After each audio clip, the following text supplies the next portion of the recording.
Hoje eu parei pra escrever alguma coisa assim sobre você e simplesmente me deixei levar pela emoção de poder lhe falar do dia em que você nasceu, vinda do amor de sua mãe e eu, um lindo presente que o Senhor nos deu, a realidade de um sonho meu.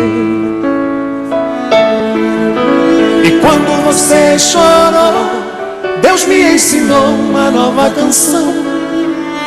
Seus olhos de um anjo pequeno iam se fazendo minha religião. Coisas que de mim não saem, a primeira vez que me chamou de pai. Vou lhe confessar agora, minha filha, com você eu aprendi que um homem tem que ter família. 15 anos faz agora, é de alegria que meus olhos choram.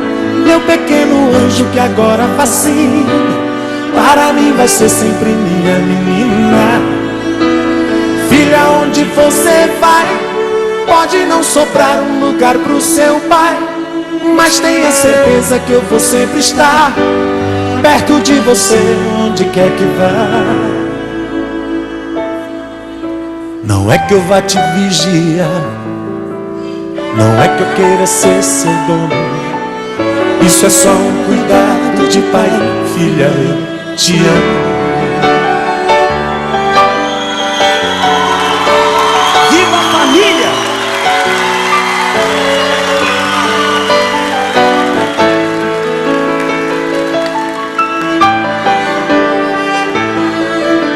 E quando você chorou, Deus me ensinou uma nova canção. Seus olhos de um anjo pequeno iam se fazendo minha religião. Coisas que de mim não saem, a primeira vez que me chamou de pai.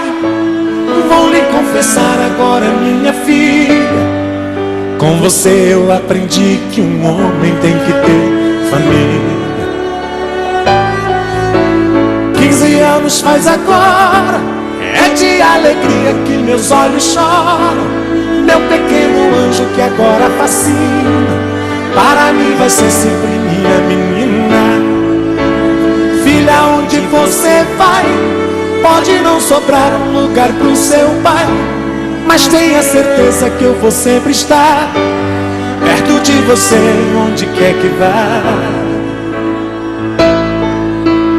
15 anos faz agora, é de alegria que meus olhos choram. Meu pequeno anjo que agora fascina, para mim vai ser sempre minha menina. Filha, onde você vai, pode não sobrar um lugar pro seu pai, mas tenha certeza que eu vou sempre estar perto de você, onde quer que vá. Não é que eu vá te vigiar, não é que eu queira ser seu dono. Isso é só um cuidado de pai. Filha, eu te amo. Não é que eu vá te vigiar, não é que eu queira ser seu dono. Isso é só um cuidado de pai. Filha, eu te amo.